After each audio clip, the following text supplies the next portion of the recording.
So welcome to the next video, and it's crazy to think that we haven't really unpaused yet, apart from that little bit of unpausing we did to get that marriage decision.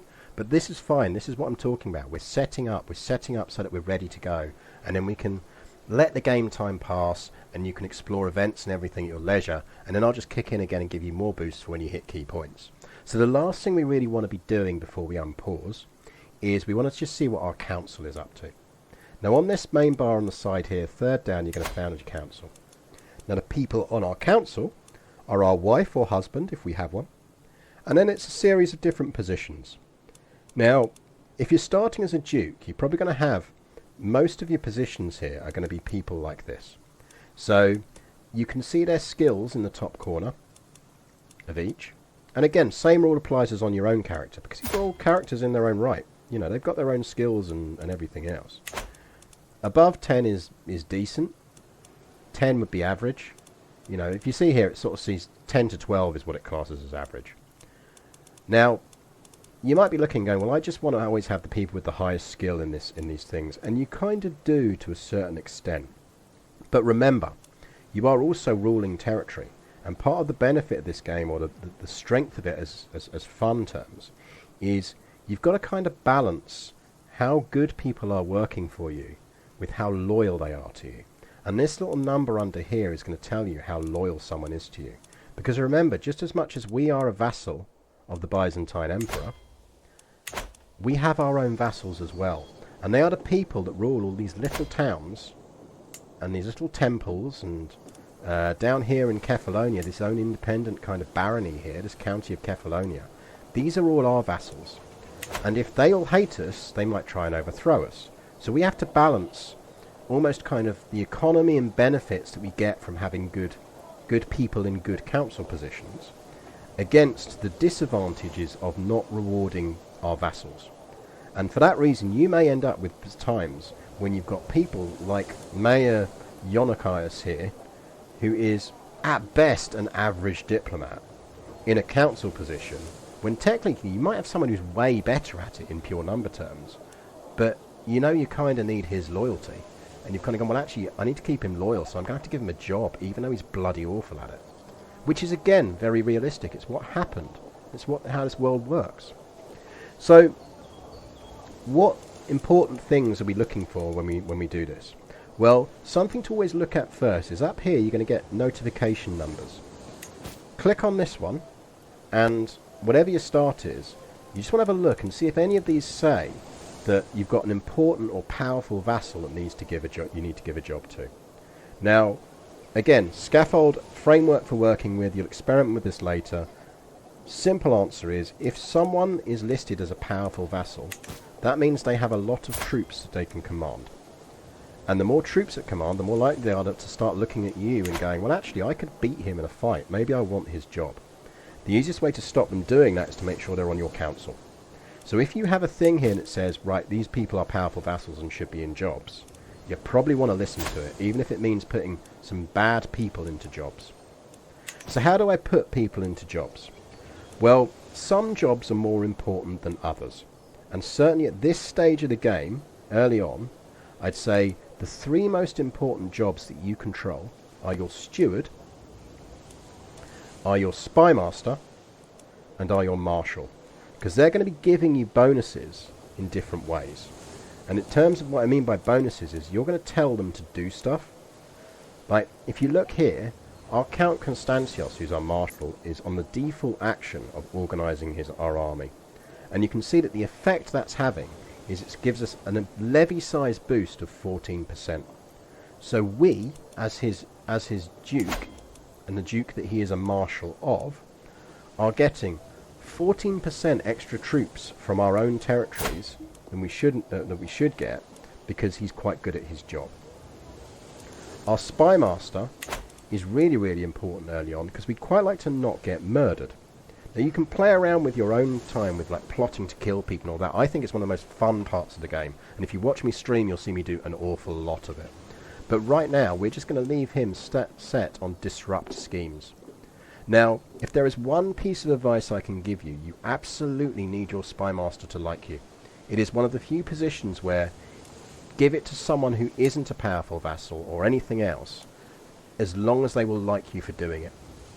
Because, as you'd expect in life, your Spymaster is a very powerful enemy to have if people are trying to kill you. Like, if he likes you, he's going to protect you. If he doesn't like you, he's not going to protect you. And therefore, you want a Spymaster that likes you. Now, what we're actually going to do is, even though Mayor Artemios here is not bad at it, doesn't really like us that much. He is terrified of us, which is quite handy, but he doesn't like us that much. So actually, when I click on the little appoint Spymaster thing here, I can see, if I hit sort by intrigue, that there's a commoner, because he doesn't have a title. If you look here, you can see that this guy's got vassal territory and all of this. There's a commoner here who only dislikes us by 19, and actually is a better at intrigue. Now, I'm actually going to give him the job. Now, Mayor Artemos is not going to like this. He's going to lose 20 opinion of me for 10 years.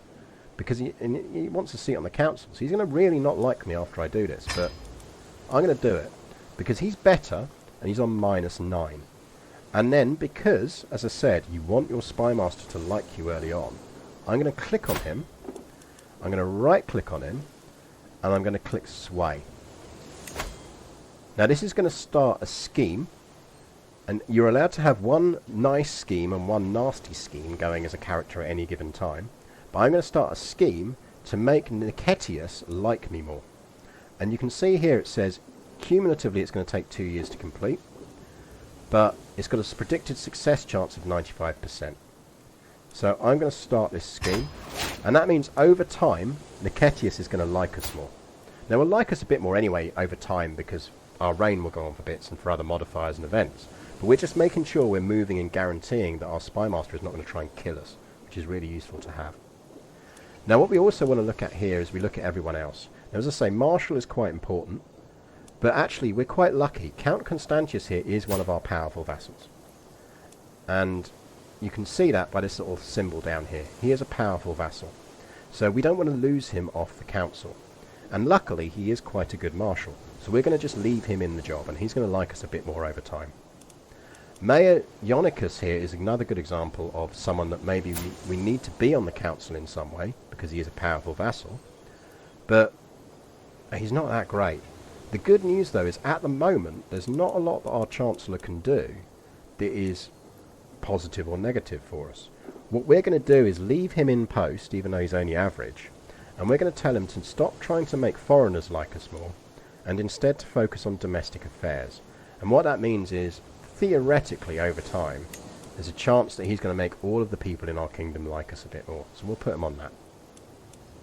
I kind of regard Chancellor as the closest you get to a dump slot on this. If you have to give a powerful vassal a position and they are absolutely terrible at everything, just make them your Chancellor. And Steward is one that you really want to get right, because the Steward right now is collecting taxes. And as we said earlier, money is everything, particularly early on. And as you can see here, his effect from collecting taxes is that he gives us plus 4% more money. And that's based on his stewardship skill. Now, his stewardship is 9. He's a mayor. We want our mayors to like us. But at the same time, I'm going to have a quick look. And if we look on here, we can see that we've got Justinianus here. He's got 12 over 9. But he's not got any territory. So right now, for me, there's not a huge amount more benefit of the 12 over the 9. The fractional improvement is not going to be worth slightly annoying Mayor Symmachus here. Now, if we conquer more territory and suddenly find we've got a vassal with 9 or more, I'm probably going to replace him. But for now, we'll leave him in post. Let's not annoy him when we don't need to annoy him. And that really has set up our council. The only one we haven't talked about is the bishop. Now, remember, we've already told our bishop last video to go off and start getting us a claim. And we're quite lucky that our bishop is quite good. And the reason we're lucky is because we're a member of the Orthodox faith, and the same applies for Catholicism when you start out. We have no control over whether we can appoint our own bishop. The only way this bishop gets out of post is if we go properly medieval on him and plot to kill him. But we're not going to do that because he's got a learning of 15. It is a disadvantage to us that he doesn't like us.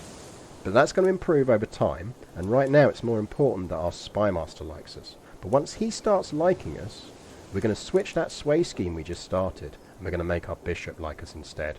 Because when he likes us, our churches in our kingdom start giving us a little bit more money, which is really useful.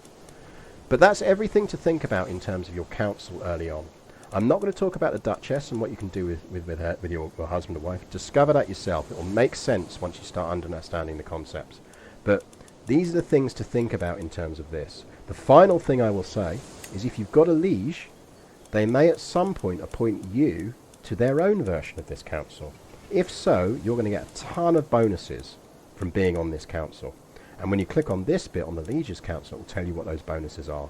We're not on our lieges council. I don't anticipate being on our lieges council unless we're very lucky early on. So we're just going to not worry about it for now. But that's your council. That's everything sorted. Now what I'm actually going to do is, and you can do it as well, is unpause, and we're just going to play the game and do some general events bits in the next video just so you can see how it flows, and we'll take things from there.